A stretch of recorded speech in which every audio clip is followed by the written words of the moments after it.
हरियाणा के पंचकुला में बिजली आंदोलन शुरू हुआ है। यह बड़ी जानकारी फिलहाल इस वक्त आपको दे रहे हैं। हरियाणा के पंचकुला में सीएम केजरीवाल का यह संबोधन, और अपने संबोधन में क्या कुछ कह रहे हैं सीएम अरविंद। 15 दिन मैंने शीला दीक्षित जी के खिलाफ, बिजली के खिलाफ आंदोलन किया था। भूखा रहा था मैं, भूख हड़ताल करी थी मैंने कहा शीला जी बिजली के रेट कम करो। वो नहीं मानी, और जब वो नहीं मानी लोगों ने उसी को बदल दिया। हमारी सरकार बनी, 49 दिन की सरकार बनी। 49 दिन में आते ही हमने बिजली के बिल जीरो कर दिया। अगली बार लोगों ने 67 सीट दे दी। उसके बाद पंजाब में भी यही हाल था। इतने गलत बिल आते थे, इतने गलत बिल आते थे। किसी का 1,40,000 का, किसी का 30,000 का, किसी का 50,000 का। हमने इसका एक तरीका निकाला। हमने सोचा इतने 50-55 लाख परिवारों के बिजली के बिल अगर गलत हैं, इनको ठीक करते करते तो पता नहीं 150-200 साल लग जाएंगे। एक बार में हमने ऐलान कर दिया 31 दिसंबर तक के जिसके जितने बिल पेंडिंग पड़े हैं सारे माफ करा था। भगवंत आपके यहां भी ऐसे ही करा था हमने, दिल्ली में भी ऐसे। जितने एरियर थे आपके पुराने, उनको ठीक करने में हमारी नानी याद आ जाती है। हमने कह दिया 31 दिसंबर तक के जितने बिजली के बिल पेंडिंग है सारे माफ। सबके जीरो हो गए पुराने, और नए बिल आने बंद हो गए। इसीलिए जीरो बिल आ रहे हैं। आपने कभी सोचा भाई अभी तो 200 यूनिट हमने माफ कर दी, लेकिन पुराने बिल का क्या हुआ? पुराने भी सारे माफ कर दिए। लोगों को इतना सुकून मिला। पुराने बिल माफ करने से क्या हुआ? जिन लोगों के ऊपर पेनल्टियां लगी पड़ी थी, इंटरेस्ट आ रहा था, कनेक्शन काट के चले गए थे, बिजली चोरी कर रहे थे लोग, वो सारे जो 2 नंबर का काम करने के लिए मजबूर थे, वो सारे 1 नंबर वाले हो गए।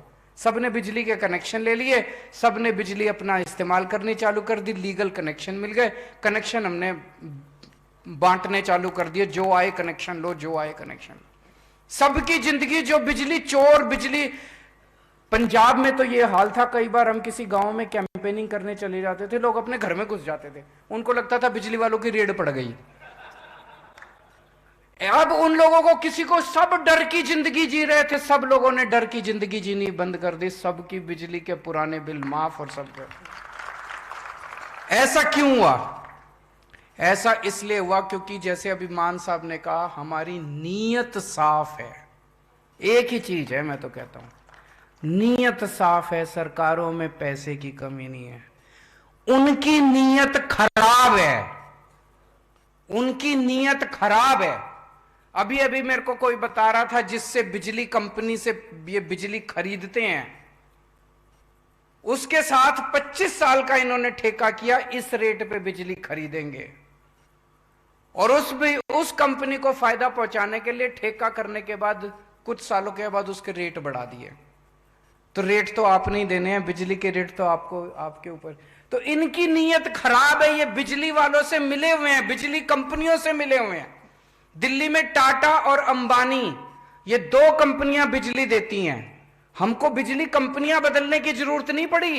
इन्हीं कंपनियों ने पहले इतना वो मचा रखा था। जब हमारे से पहले वाली सरकार थी, हमारी सरकार आई, ठीक हो गई कंपनियां, क्योंकि उनको पता था कि अब ये कंपनियों को, इनको रिश्वत देने से काम नहीं चलेगा। पहले बिजली कंपनियों से मिली हुई थी सरकारें, अब बिजली कंपनियां, वही ठीक हो गई।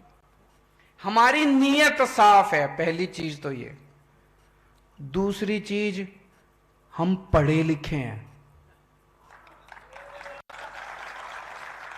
ये बड़ा जरूरी है। वो 4थी पास है,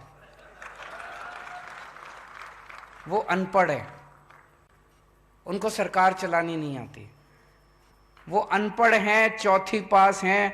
अब जब जाओगे, आपको इसके बाद, आज से बिजली आंदोलन शुरू हो रहा है, घर घर जाओगे आप, गांव गांव में जाओगे आप, गांव गांव के अंदर मीटिंग करेंगे। अभी अगले महीने, 2 महीने, 3 महीने आंदोलन चलेगा बिजली का। गांव गांव में मीटिंग करेंगे, घर घर जाएंगे। तो हरियाणा के पंचकुला से आप दिल्ली के सीएम अरविंद केजरीवाल को, उनके संबोधन को सुन रहे थे, जहां पर वो कांग्रेस और बीजेपी को आड़े हाथों लेते हुए नजर आए, और बिजली किस तरह से उन्होंने दिल्ली में सस्ती की, पंजाब में भी वो इसी दर के साथ आए और कहीं ना कहीं सत्ता में काबिज हुए। यही बात वो हरियाणा में भी कहते नजर आए, और आगामी चुनावों को लेकर अपनी सियासी जमीन तराशते हुए नजर आए।